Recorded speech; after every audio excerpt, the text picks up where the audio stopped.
Bismillahirrahmanirrahim. Apa kabar Omera people? Kebetulan saya hari ini lagi agak batuk sama flu, tapi alhamdulillah bukan karena corona. 2 hari ini ngerasa badannya nggak enak karena itu tadi karena batuk pilek, tapi langsung swab dan hasilnya negatif.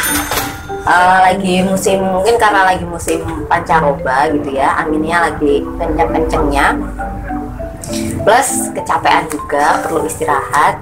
Jadi semangat juga buat teman-teman yang lagi PPKM, mungkin ada yang lagi WFH, lagi kerja dan sekolah full di rumah, bisa nikmatin aja proses ini. Kalau misalkan nih teman-teman ngerasa suntuk, bosen, bisa juga nyobain nulis gitu sebagai kegiatan sehari-hari. Bisa nulis sendiri, nulis lagu, nulis cerita fiksi, nulis puisi, atau bisa juga ikut project nulis barengnya Omera Pustaka yang ada di bulan Juli 2021 ini. Temanya seru-seru dan gratis juga, dibukukan juga gitu. Jadi barangkali teman-teman punya aktivitas baru di PPKM ini dengan cara menulis, pasti akan seru gitu. Boleh dicoba gitu kegiatan menulis ini.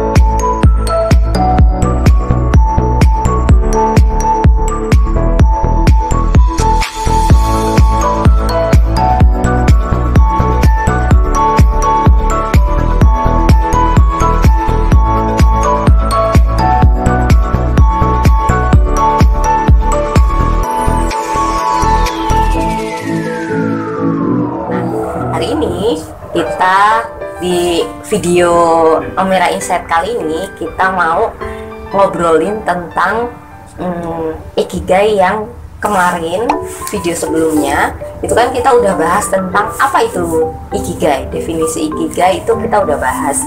Nah, saya kan punya janji buat ngebahas Ikigai versi saya, versi hidup saya. Gimana sih saya akhirnya bisa menemukan Omera Pustaka sebagai ya kalau bisa dibilang sih ini benar-benar jodoh saya gitu, Ikigai saya gitu.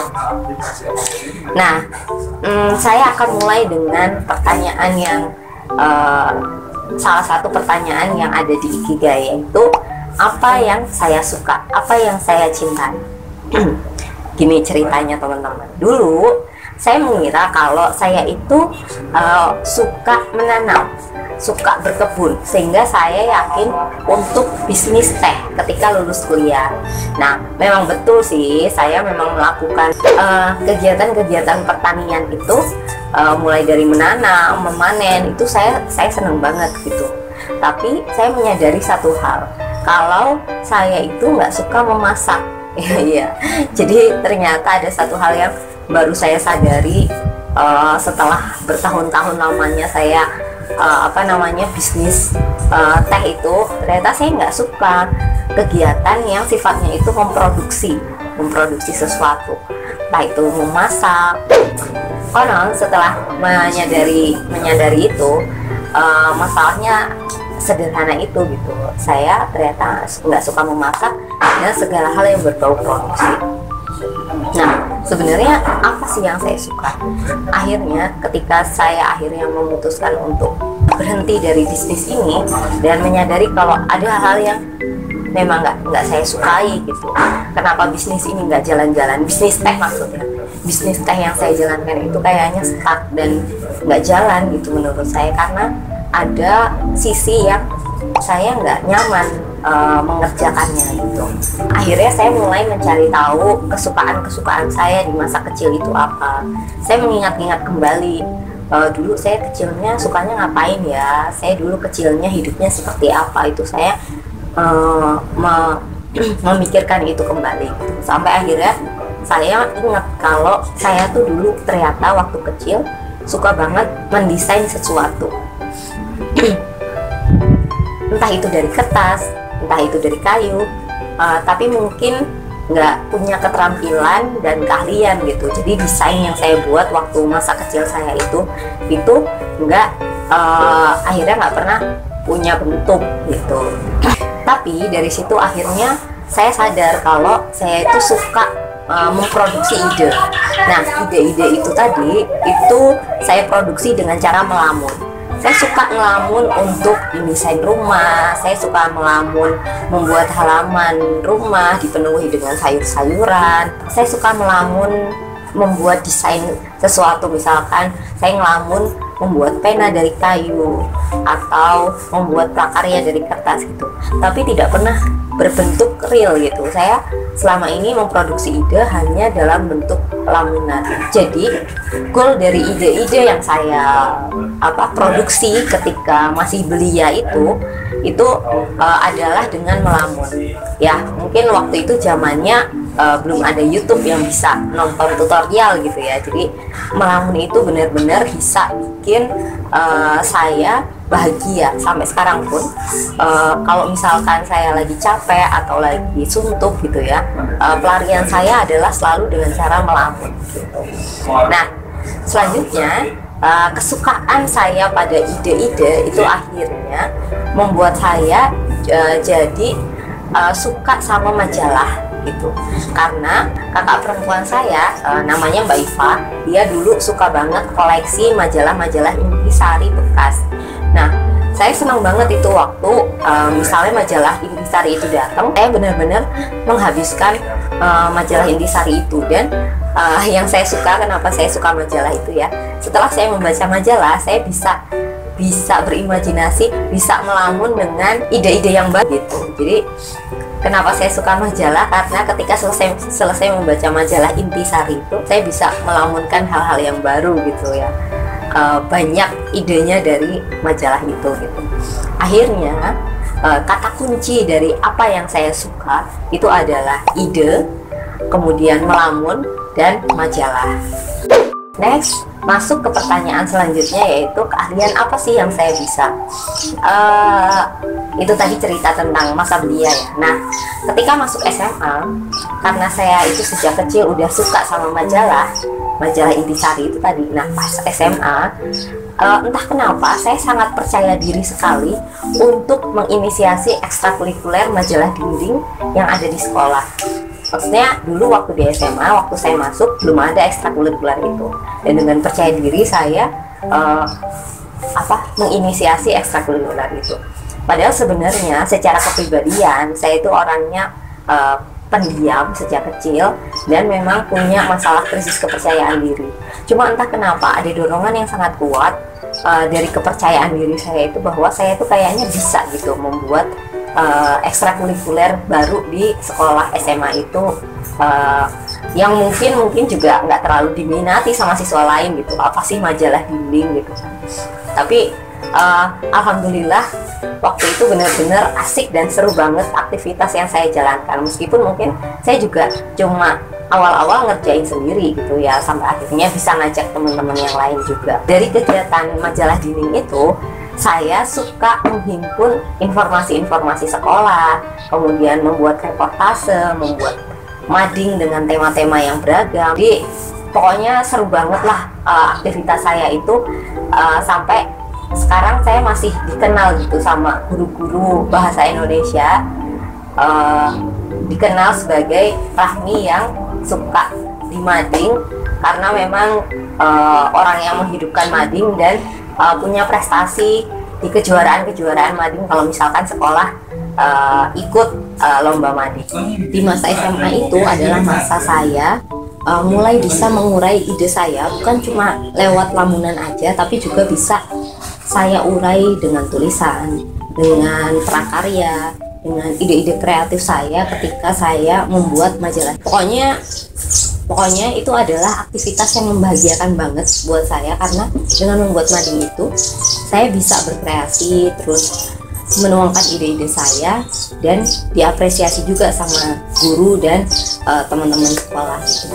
Nah anehnya ini konflik pertama yang akhirnya terjadi pada hidup saya. Akhirnya saya lulus SMA nih. Mungkin karena masih kesulitan pada usia tersebut, mungkin karena masih punya kesulitan mengambil keputusan dan masih belum bisa menyadari apa sih yang saya suka dan nggak suka gitu. Saya masih punya kesulitan di situ gitu ya. Nah saya ambil jurusan teknologi industri pertanian gitu kan. Itu kan sesuatu yang mungkin kurang tepat gitu ya, dari sesuatu yang selama ini saya sukai, kok akhirnya malah saya milih teknologi industri pertanian. Mungkin karena saya merasa, oh karena jurusan IPA, kemudian saya juga suka dengan pertanian gitu, jadi saya ambil jurusan teknologi pertanian itu gitu. Tapi akhirnya sampai akhirnya jurusan itu mengantarkan saya ke bisnis teh yang akhirnya saya tinggalkan itu gitu. Untungnya selama kuliah itu nggak cuma kuliah aja aktivitas saya, tapi juga ikut organisasi. Saya lanjutin organisasi Pelajar Islam Indonesia PII yang saya mulai ketika SMA. Jadi pergaulan saya juga akhirnya meluas gitu kemana-mana. Sekitar semester 5-an itu saya iseng banget ini, iseng banget untuk membuat penerbitan, namanya Penerbit Penulis Muda. Nah, isengnya itu karena ceritanya saya punya teman fakultas sosial politik, jurusannya ilmu pemerintahan. Nah, saya dan dia juga karena sama-sama di UGM, kemudian kebetulan juga kita sama-sama ada di organisasi PII yang sama, yang akhirnya bikin kita juga sering ketemu gitu, sering ngobrol. Dia juga sering banget cerita tentang gagasan dia. Bagi saya gagasannya itu keren sih, dan saya ngerasa orang lain juga harus tahu gitu cerita gagasan dia ini gitu. Jadi bukan cuma saya atau teman-teman di organisasi aja yang tahu gagasan itu gitu kan, sayang banget gitu ya. Akhirnya itu tadi, saya pas lagi ngobrol sama Kang Randi, biasanya saya manggil dia Kang Randi. Akhirnya pas lagi ngobrol-ngobrol sama Kang Randi itu gitu, saya akhirnya nyeletuk dengan PD-nya, Kang Randi gagasannya ditulis aja, nanti saya buat jadi buku gitu. Nanti kita jual, kita distribusikan. Ya, dari situ itulah awal mula saya akhirnya menerbitkan buku pertama dari penerbit yang saya bikin secara iseng itu tadi. Udah dideketin, maksudnya saya kembali lagi didekatkan dengan dunia yang saya sukai gitu, dengan tulisan-tulisan, dengan naskah-naskah, dengan membuat sesuatu yang kali ini bentuknya adalah bukan majalah tapi buku gitu ya, dan dengan tuntutan yang lebih profesional itu. Tapi lagi-lagi saya tidak menyadari lagi gitu bahwa itu adalah jodoh yang akan jadi jodoh profesi saya. Saya kembali lagi di bisnis teh yang saya jalankan itu gitu. Saya sama teman-teman, karena memang kita jurusan teknologi pertanian gitu ya, kita kayak punya semacam keinginan untuk membuat produk hasil dari pertanian gitu. Sampai akhirnya bisnis penerbitan itu nggak saya jalankan secara serius. Nah, sampai akhirnya di 2018 akhir saya menyadari ini, kalau yaitu tadi kesadaran bahwa ternyata saya nggak nyaman dengan bisnis teh, ternyata saya nggak cocok gitu dengan proses produksi, pekerjaan proses produksi gitu. Sampai akhirnya saya juga memutuskan untuk kayaknya memang saya nggak berjodoh dengan bisnis kuliner gitu. Jadi 2018 akhir, dengan kesadaran itu akhirnya saya memberanikan diri dan mengikhlaskan diri, karena memang banyak banget temen yang menyayangkan kenapa saya berhenti bisnis teh itu gitu. Jadi saya mengikhlaskan diri untuk menghentikan bisnis teh itu. Tahun 2019 saya membuat dengan bentuk komitmen keseriusan saya sama sama penerbitan. Akhirnya 2019 bulan Juni saya mengganti nama Penulis Muda menjadi Omera Pustaka. Itulah awal mula bisnis ini dijalankan dengan manajemen yang baik, dengan manajemen yang lebih profesional dan lebih tertata, dan sebagai bentuk komitmen saya bahwa saya serius menjalankan bisnis. Kali ini pertanyaan selanjutnya adalah apa sih yang dunia butuhkan gitu ya. Menurut saya, ketika saya akhirnya memilih Omera Pustaka, saya merumuskan kalau yang dunia butuhkan adalah hak untuk mendapatkan pendidikan dan informasi yang benar gitu. Nah, dari membuat penerbitan ini, akhirnya saya bisa mengajak para penulis untuk menyebarkan gagasan dan ide-ide yang mereka miliki untuk masyarakat yang lebih luas gitu. untuk mereka yang memang membutuhkan, agar masyarakat mendapatkan haknya, mendapatkan pendidikan dan informasi yang benar gitu dari tulisan-tulisan yang dibuat oleh penulis ini gitu. Kemudian pertanyaan selanjutnya adalah pertanyaan yang terakhir, yang keempat, bagaimana agar dunia bisa membayar saya gitu, agar saya bisa melangsungkan kehidupan saya gitu secara ekonomi gitu. Nah, caranya adalah dengan membuat manajemen yang profesional untuk penerbitan buku yang saya bikin ini gitu. Akhirnya saya lalu menyediakan jasa penerbitan bagi siapapun yang ingin menerbitkan buku gitu. Dan itulah ceritanya teman-teman tentang ikigai saya. Menurut saya sih ikigai itu semacam jodoh gitu ya. Profesi apa sih yang sebenarnya berjodoh sama kita, dan setiap orang itu menurut saya punya kesempatan dan waktu yang beda-beda kapan dia akan menemukan jodohnya gitu. Tapi tetap kuncinya adalah berusaha untuk mempercepat pertemuan jodoh itu gitu. Nah, kalau kita lihat-lihat juga tuh ya, ada orang-orang yang udah menemukan ikigai sejak kecil gitu. Saya pernah lihat berita tentang anak kecil yang mulai bisnis susu sapi sejak usia dia 7 tahun gitu. Ada juga yang dia baru menemukan ikigainya dia itu ketika dia udah berumur pensiun gitu, berumur 60 tahunan baru akhirnya dia bisa menemukan ikigainya itu. Jadi memang harus semangat untuk teman-teman juga yang mungkin masih belum menemukan sebenarnya jodoh profesinya itu yang seperti apa gitu kan. Tetap semangat untuk terus mencari dan menemukan makna dan jodohnya gitu. Semoga video ini bermanfaat buat teman-teman. Sampai ketemu di video insight selanjutnya.